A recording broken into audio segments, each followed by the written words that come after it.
오늘은 종려주일입니다.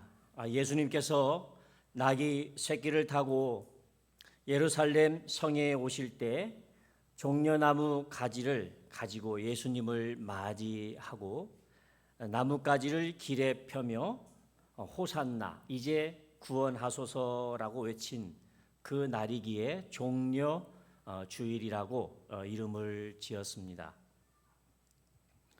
예수님께서 유월절이 다가와서 나귀 새끼를 타고 예루살렘 성에 오셨습니다.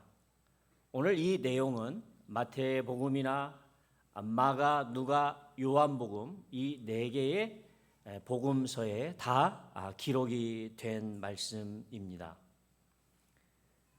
예수님이 이 나귀 새끼를 타고 예루살렘 성에 들어가신 이 일을 기록한 이 네 개의 복음서를 살펴보면 굉장히 흥미롭습니다.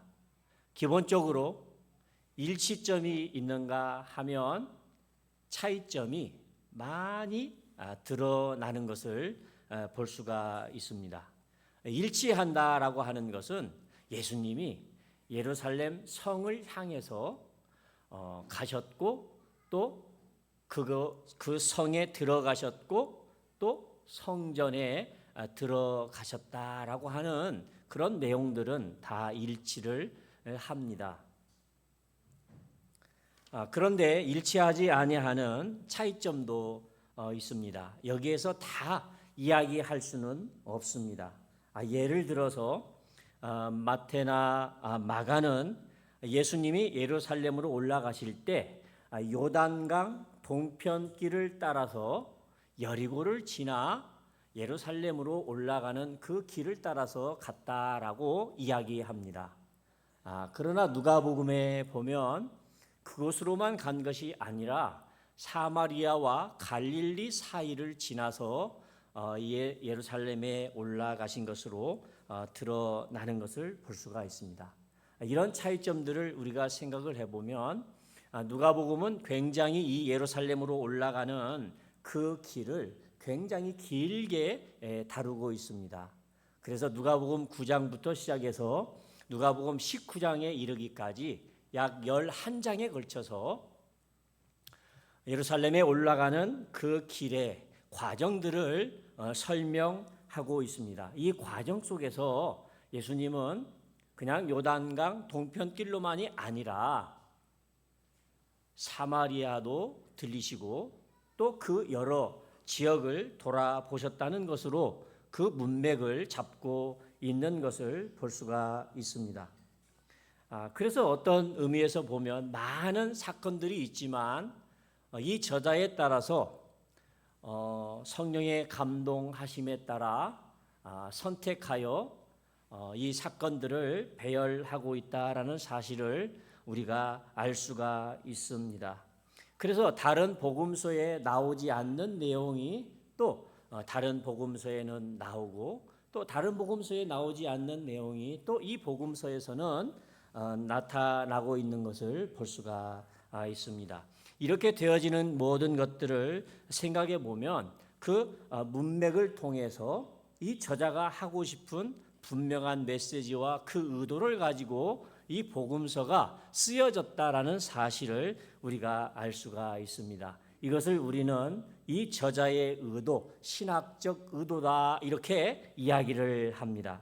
특별히 오늘 이 본문 설교의 주제와 관련되어져서 마태복음서에는 예수님이 예루살렘 성에 들어가신 후에 곧바로 성전에 들어가셔서 성전 안에서 매매하는 모든 사람들을 내쫓으시고 또 돈 바꾸는 자들의 상과 비둘기 파는 사람들의 의자를 둘러 엎으셨다 그렇게 이야기를 하고 있습니다. 그런데 이 누가복음에서도 그런 내용에 또 예수님은 감람산에서 내려오시면서 우셨다는 이야기, 그리고 성전에 들어가셔서 장사하는 자들을 다 내쫓으셨다라고 하는 이야기를 하고 있습니다. 이것을 성전 청결 사건이라고 이름을 지을 수 있습니다. 자, 그런데 오늘 이 마가복음서에서는 예루살렘에 오시고 예루살렘에 있는 그 성전에 들어가셔서 모든 것들을 둘러보시고 때가 이미 저물어서 12 제자를 데리고 베다니에 나아가신 것으로 기록하고 있습니다. 다른 복음서에서는 그날 곧바로 성전에 들어가서 그 성전 청결의 일을 하셨는데 오늘 이 마가복음에서는 그러지 아니하시고 베다니로 나아가시고 그 이튿날 다시 예루살렘 이 성전에 오셔서 그 성전 청결의 일을 하셨다. 이렇게 기록하고 있는 것입니다. 이렇게 복음서마다 여러 가지 차이점들이 있는 것을 볼 수가 있습니다. 그래서 이 마가와 마태, 누가의 기록이 시간적으로 차이가 있는 것을 볼 수가 있는 것이죠. 이런 차이점이 생기는 것은 성경을 기록한 이 저자의 분명한 의도가 있을 것이고 또 신학적 의도가 있다라고 하는 것을 우리가 알 수가 있습니다. 마가는 왜 그날 바로 성전 청결에 관한 이야기를 하지 아니하고 있을까요? 마태나 누가처럼 말하지 아니하고 그렇게 기록하지 아니하고 시간적으로 이튿날 그 날로 넘겨서 기록을 하고 있을까요? 그 의도가 무엇일까? 우리는 생각해 볼 필요가 있습니다. 사실 이 마가복음에 곧바로 라고 하는 이 단어가 매우 많이 나오는 복음서입니다. 4개의 복음서 속에서 가장 짧은 복음서이지만 가장 많이 60개 정도가 나온다고 이야기합니다. 그러니까 이 마가복음을 읽을 때 얼마나 박진감 있게 성경이 기록되어져 있고 또 읽을 수 있는가를 알 수가 있는 것입니다. 그런데 여기에는 곧이라고 하는 말을 쓰지 않고 있고 곧바로 성전에서 돈을 바꾸고 매매하는 자들을 쫓아내지 아니하시고 여기 11절의 말씀을 보면 예수님은 예루살렘에 오셔서 성전을 둘러보시고 베다니로 가시는 것을 볼 수 있습니다. 여기 이 둘러보시고라고 하는 이 말은 헬라 말로 페리블레포라고 하는 말입니다. 이 페리블레포라고 하는 이 말은 사방을 주위를 응시하고 관찰한다라고 하는 의미를 가지고 있습니다. 깊이 사방을 응시하고 관찰하신 후에 예수님은 베다니로 나아가셨다. 이렇게 기록하고 있는 것입니다. 사랑하는 우리 성도 여러분, 이 단어는 신약 성경에 굉장히 독특한 단어입니다. 신약 성경 어디에도 쓰여지지 아니하고 이 마가복음에 6번 쓰여져 있고 특별히 이 누가복음에 마가복음과 같은 그런 본문을 가진 본문에 딱 한 번 쓰여졌습니다. 그것도 예수님과 관련해서만 페리브레포라고 하는 말을 쓰고 있는 것을 볼 수가 있습니다. 그래서 이 마가복음에서 굉장히 이 마가가 중점적으로 생각하고 중요시 여기는 것이 무엇이냐 그러면 예수 그리스도의 시선입니다. 예수 그리스도께서 무엇을 보시는가? 예수 그리스도께서 무엇을 주목하고 계시는가라고 하는 것에 이 마가는 중점을 두고 있는 것을 볼 수가 있습니다. 특별히 예수님이 무엇을 보십니까? 마가복음 3장 5절에 보면 예수님은 마음의 완악함을 둘러보셨다. 그렇게 이야기하고 있습니다. 그들의 위선을 예수님은 꿰뚫어 보고 계셨다라는 의미입니다. 또 마가복음 5장 32절에 보면 예수님의 옷에 손을 댄 이 여자를 보시고 둘러보셨다. 그렇게 말씀하시는 것을 알 수가 있습니다. 고통당하는 자, 오늘 그 사람을 찾고 있는 예수님의 시선을 우리는 알 수가 있습니다. 오늘 이 본문에 예수님은 다윗의 왕권을 가진 다윗의 자손으로서 기다렸던 메시아로서 그리스도로서 말라기야 3장 1절에 보면은 언약의 사자로서 오셔서 하나님의 보내심을 받아 하나님의 성전을 둘러보시는 것입니다. 그리고 조용히 아무 말씀도 없이 예수님의 눈으로 여기저기를 살펴보셨습니다. 그리고 오늘 그 성전에서 행하고 있는 그들의 행위들을, 그들이 하고 있는 모든 일들에 대해서 살펴보시고 그들을 응시하셨다라는 것을 우리가 알 수 있습니다. 오늘 우리는 하나님의 눈을 의식하지 아니하고 오늘 우리가 하나님 앞에 있는 것, 하나님 앞에서 그분 앞에서 살고 있다라고 하는 것을 늘 알지 못하고 살아갈 때가 얼마나 많은지 모릅니다. 심지어 하나님 앞에 예배를 드리는 이 상황 속에서도 우리가 하나님 앞에 있다라고 하는, 우리가 그 앞에 있다라고 하는 이 신전 의식이 없이 예배드리는 사람들이 또한 얼마나 많을까요? 그래서 오늘 우리의 예배 태도와 우리의 예배에 준비된 마음이 어떠한지를 보시는 오늘 이 주님의 시선을 마주하지 아니하는 사람들이 얼마나 많아요.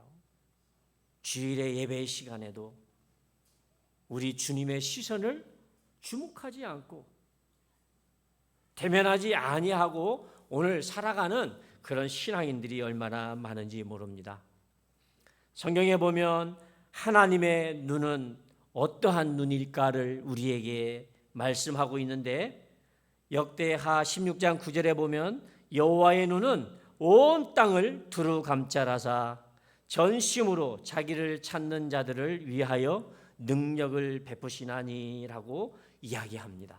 온 땅을 두루 살피시는 분이시다라고 이야기합니다. 뿐만 아니라 히브리서 4장 13절에 보면은 지으신 것이 하나도 그 앞에 나타나지 않음이 없고 그랬어요. 우리의 결산을 받으실 이의 눈 앞에 만물이 벌거벗은 것 같이 다 드러나 있다라고 이야기하고 있습니다. 하나님의 눈, 그리스도의 눈 앞에 드러나지 않을 것이 없다라는 거예요. 모든 것이 드러나고 그분 앞에 나타난다라고 이야기합니다. 사랑하는 우리 성도 여러분, 예수님의 시선을 늘 주목하는 주의 성도의 삶이 되기를 바랍니다. 예수님의 시선은 외모가 아니라 마음의 동기를 보시는 걸 볼 수 있어요. 그러므로 예수님의 시선을 주목하는 사람은 무엇이든지 내 마음의 동기가 무엇인가 늘 살필 수 있는 그런 신앙인이 되는 걸 보게 됩니다. 어떤 일을 할 때 내 마음의 동기가 무엇인가, 내 마음의 중심이 무엇인가를 늘 따져보는 그런 신앙인인 것이죠. 마음을 살피시는 하나님을 알았던 다윗은 이렇게 고백합니다. 시편 139편 23절에 하나님이여 나를 살피사 내 마음을 아시며 나를 시험하사 내 뜻을 아옵소서. 내게 무슨 악한 행위가 있나 보시고 나를 영원한 길로 인도하소서라고 하나님 앞에 기도하는 그의 모습을 볼 수가 있습니다. 늘 그는 하나님께서 나를 살피시고 내 중심을 살피시고 내 마음을 살피신다는 것을 늘 기억했고, 내게 무슨 악한 행위가 있나 내 자신을 살펴서 하나님께서 그 영원한 길로 인도해 달라고 기도했던 것을 우리가 보게 됩니다. 사랑하는 우리 성도 여러분, 하나님께서 우리의 마음의 동기를 살피신다는 것 늘 깨닫고 그 가운데 양심이 살아있는 그런 신앙인이 되기를 바랍니다. 특별히 예수님의 시선을 늘 주목하며 살아가는 사람들의 삶은 예배와 모든 일상의 생활 속에서 늘 진실하게 살아간다는 것입니다. 그냥 헛되게 살아가지 아니하고 거짓되게 살아가지 아니하려고 한다는 거예요. 특별히 오늘 이 마태와 누가와는 다르게 마가는 왜 예수님이 바로 예루살렘에 오셔서 성전에 들어가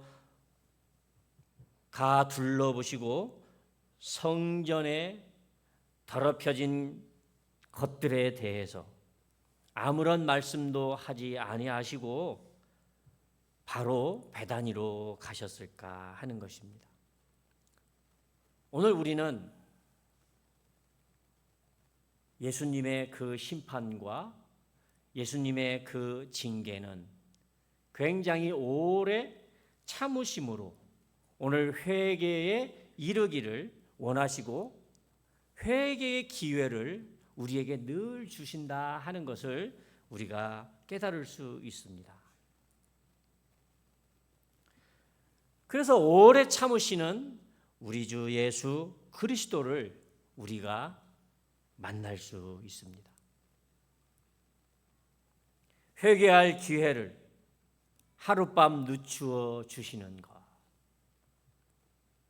그래서 오늘 여기 베드로후서 3장 9절에 보면 주의 약속은 어떤 이들이 더디다고 생각하는 것 같이 더딘 것이 아니라 오직 주께서 너희를 대하여 오래 참으사 아무도 멸망하지 아니하고 다 회개하기에 이르기를 원하시느니라, 이렇게 말씀하고 있습니다.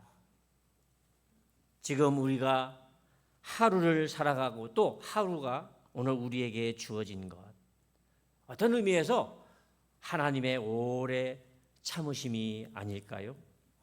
그리고 이 회개하기를 기다리고 계시는 것을 우리가 알 수 있습니다. 그 이튿날까지 하룻밤이 더 지나가기까지 온전하게 기다리고 인내하고 오래 참으시는 우리 주님의 주님 되심을 우리는 바라볼 수 있습니다. 그 다음 날 어떻게 되었을까요? 그 뒤에 문맥에 보면 우리 하나님께서 예수님께서 징계하시고 성전을 둘러 엎으시고 그들의 모든 것들을 징계하시는 예수님 되심을 우리가 보게 됩니다. 사랑하는 우리 성도 여러분, 오늘 우리에게 주어진 기회, 이 시간은 늘 회개의 시간이고 돌이키는 그런 시간이라는 것을 우리가 알 수 있습니다. 예수님이 예루살렘에 들어오신 것은 사실 십자가의 죽으심을 위해서 들어오시는 것을 알게 됩니다. 우리의 완악한 마음, 우리의 죄악의 모든 것들을 다 속죄하시고 우리를 구원하시려고 예수님은 예루살렘에 오시고 그곳에 임재하시는 것을 알 수가 있습니다. 오늘 이 성례를 거행할 때 예수님의 오래 기다리심에도 불구하고 돌이키지 아니하는 우리의 죄악을 회개할 수 있는 그런 성찬에 참여하는 우리 성도들이 되시기를 바랍니다. 그가 찔림은 우리의 허물이요 그가 상함은 우리의 죄악 때문이라, 그렇게 오늘 우리에게 예언하고 있습니다.